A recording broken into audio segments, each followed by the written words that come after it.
Dear friends, welcome back to VKP Commerce Education. നമ്മൾ discuss ചെയ്യുന്നത് what is the difference between dissolution and winding up. കമ്പനിയുടെ പ്രവർത്തനങ്ങൾ അതിൻ്റെ അന്തിമഘട്ടത്തിലെത്തുമ്പോഴുണ്ടാകുന്ന രണ്ട് സ്റ്റേജസിലാണ് വൈൻഡിങ് അപ്പും ഡിസൊല്യൂഷനും.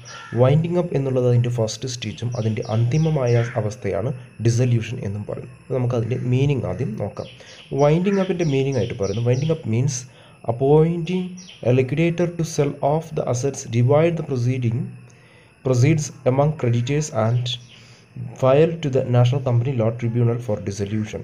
അതായത് വൈൻഡിങ് അപ്പിൻ്റെ സ്റ്റേജിൽ കമ്പനിയുടെ എല്ലാ അസറ്റ്സും വിറ്റതിന് ശേഷം ആ ഒറ്റ എമൗണ്ട് ഉപയോഗിച്ചുകൊണ്ട് ക്രെഡിറ്റേഴ്സിനെ പേ ഓഫ് ചെയ്തുകൊണ്ട് കമ്പനി ഡിസൊല്യൂഷൻ, അതായത് കമ്പനി പൂട്ടിക്കുന്നതിനുള്ള അതിൻ്റെ പ്രവർത്തനങ്ങൾ നിയമപരമായി എല്ലാ തരത്തിലും അവസാനിപ്പിക്കുന്നതിനുള്ള പ്രാഥമികമായിട്ടുള്ള പ്രവർത്തികൾ ചെയ്യുക എന്നുള്ളതാണ് വൈൻഡിങ് അപ്പിൽ കൊണ്ട് ഉദ്ദേശിക്കുന്നത്. അപ്പോൾ അവിടെ ഒരു ഒഫീഷ്യലായിട്ടുള്ള ലിക്വിഡേറ്ററെ കമ്പനി അപ്പോയിൻറ്റ് ചെയ്യുന്നു എന്നുള്ളതാണ്. ദെൻ ഏറ്റവും അവസാനം ഡിസൊല്യൂഷനുമായി ബന്ധപ്പെട്ടുള്ള റിപ്പോർട്ട് നാഷണൽ കമ്പനി ലോ ട്രൈബ്യൂണലിന് റിപ്പോർട്ട് സബ്മിറ്റ് ചെയ്യുകയും ചെയ്യുന്നു. ഡിസൊല്യൂഷൻ ആകുമ്പോൾ അവിടെ കമ്പനി തന്നെ ഡിസോൾവ് ചെയ്യപ്പെടുന്നു. മുഴുവനായിട്ടും കമ്പനിയുടെ പ്രവർത്തനം ഇല്ലാതാവുകയും കമ്പനി ഇല്ലാതാവുകയും ചെയ്യുന്നു. Any further operation cannot be done in the company name. അപ്പോൾ ഈ ഒരു ഡിസൊല്യൂഷൻ സ്റ്റേജിൽ എത്തിക്കഴിഞ്ഞാൽ കമ്പനിയുടെ പേരിൽ മറ്റു കാര്യങ്ങളൊന്നും അല്ലെങ്കിൽ മറ്റു പ്രവർത്തികളൊന്നും തന്നെ ചെയ്യാൻ കഴിയില്ല. വൈൻഡിങ് അപ്പിൻ്റെ സ്റ്റേജിൽ കമ്പനിയുടെ ബിസിനസ് കണ്ടിന്യൂ ചെയ്യാനും കമ്പനിയുമായി ബന്ധപ്പെട്ട പ്രവർത്തനങ്ങൾ കണ്ടിന്യൂ ചെയ്യാനും കഴിയുമെങ്കിലും ഡിസൊല്യൂഷൻ എത്തിക്കഴിഞ്ഞാൽ കമ്പനിയുടെ പേരിൽ മറ്റു പ്രവർത്തനങ്ങളൊന്നും തന്നെ ചെയ്യാൻ കഴിയില്ല. അവിടെ നടത്തുന്ന പ്രധാന പ്രോസസ്സ് എന്ന് പറയുന്നത് winding up is one of the method through which the dissolution of A company is carried on. Company നിയമപരമായിട്ട് ഇല്ലാതാക്കുന്നതിനുള്ള ആദ്യ സ്റ്റേജാണ് വൈൻഡിങ് അപ്പ് എന്ന് പറയുന്നത്. അതിൻ്റെ ആദ്യത്തെ പ്രോസസ്സ് എന്ന് വേണമെങ്കിൽ വൈൻഡിങ് അപ്പിന് പറയാം. ഡിസൊല്യൂഷൻ എന്ന് പറയുന്നത് അതിൻ്റെ എൻഡ് സ്റ്റേജാണ്. ആ പ്രോസസ്സിലെ ഏറ്റവും ഫൈനൽ റിസൾട്ട് എന്ന് പറയുന്നത് ഡിസൊല്യൂഷൻ ആയിരിക്കും എന്നുള്ളതാണ്. So winding up and getting the name stuck off from the registrar of companies. Company രജിസ്ട്രാറിൻ്റെ എല്ലാ ഡോക്യുമെൻറ്റുകളിൽ നിന്നും കമ്പനിയുടെ പേര് എടുത്ത് മാറ്റ പ്രോസസ്സായിരിക്കും ഡിസൊല്യൂഷനിൽ സംഭവിക്കുക. ദെൻ എക്സിസ്റ്റൻസ് ഓഫ് കമ്പനിയാണ്. The legal entity of the company continuous and exist at the commencement and during the winding up process. അപ്പോൾ കമ്പനിയുടെ വൈൻഡിങ് അപ്പ് പ്രോസസ്സിലും എന്ത് ചെയ്യുന്നുണ്ട്, കമ്പനിയുടെ നെയിം അതുപോലെ നിലനിൽക്കുകയും കമ്പനിയുടെ നെയിം ഉപയോഗിച്ചുകൊണ്ട് കമ്പനിയുടെ പ്രവർത്തനങ്ങൾ നടത്തുന്നതിനും കഴിയും എന്നുള്ളതാണ്. പക്ഷേ ഡിസൊല്യൂഷൻ്റെ സമയത്ത് കഴിഞ്ഞാൽ the dissolution of the company brings an end to the legal entity status.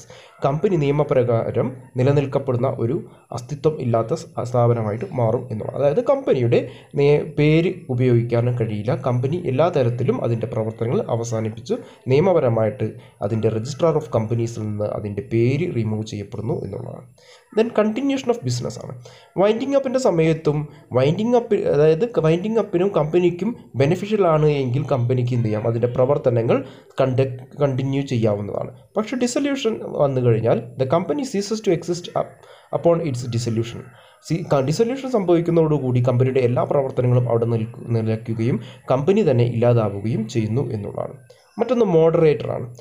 Liquidator carries out the process of winding up. Winding അപ്പുമായി ബന്ധപ്പെട്ട എല്ലാ പ്രവർത്തനങ്ങളും ആരംഭിക്കുന്നതും അവസാനിപ്പിക്കുന്നതും ലിക്വിഡേറ്റർ ആണ് എന്നുള്ളതാണ്. ഡിസൊല്യൂഷൻ്റെ സമയത്ത് the national company law tribunal passes the order of dissolution. ഡിസൊല്യൂഷനുമായി ബന്ധപ്പെട്ടുള്ള ഫൈനൽ ഓർഡർ പ്രഖ്യാപിക്കപ്പെടുന്നത് നാഷണൽ കമ്പനി ലോ ട്രൈബ്യൂണൽ ആയിരിക്കും എന്നുള്ളതാണ്. ദെൻ ആക്ടിവിറ്റീസ് ഇൻക്ലൂഡഡ് ആണ്. Filling of winding up resolution or petition, the appointment of liquidator, receiving declarations, preparation of reports, disclosure to registrar of companies and filing for dissolution to the National Company Law Tribunal. ഇത്രയും activities winding അപ്പുമായി ബന്ധപ്പെട്ട് നടത്തേണ്ടതായിട്ടുണ്ട്. ഡിസൊല്യൂഷനുമായി ബന്ധപ്പെട്ട് filing of resolutions, declarations and other required documents to the National Company Law Tribunal to pass dissolution order. ഇത്രയും ആക്ടിവിറ്റീസാണ് ഈ ഒരു ഡിസൊല്യൂഷനുമായി ബന്ധപ്പെട്ട് നടത്തേണ്ട പ്രധാന കാര്യങ്ങൾ എന്ന് പറയുന്നത്. ദെൻ ഡിസൊല്യൂഷൻ എന്ന് പറയുന്നത് എൻഡ് സ്റ്റേജിലാണ് അല്ലെങ്കിൽ ഫൈനൽ സ്റ്റേജിലാണ് നടക്കുന്നത്. വൈൻഡിങ് അപ്പ് എന്ന് പറയുന്നത് ഫസ്റ്റ് സ്റ്റേജിലാണ് എന്ന് പറയും. ദെൻ വൈൻഡിങ് അപ്പുമായി ബന്ധപ്പെട്ടുള്ള കാര്യങ്ങൾ ലിക്വിഡേറ്ററാണ് നടത്തപ്പെടുന്നത്. ദെൻ ഡിസൊല്യൂഷൻ എന്ന് പറയുന്നത് നാഷണൽ കമ്പനി ലോ ട്രിബ്യൂണലോ അതല്ലെങ്കിൽ കോർട്ട് മുഖാന്തരമായിരിക്കും നടക്കുക.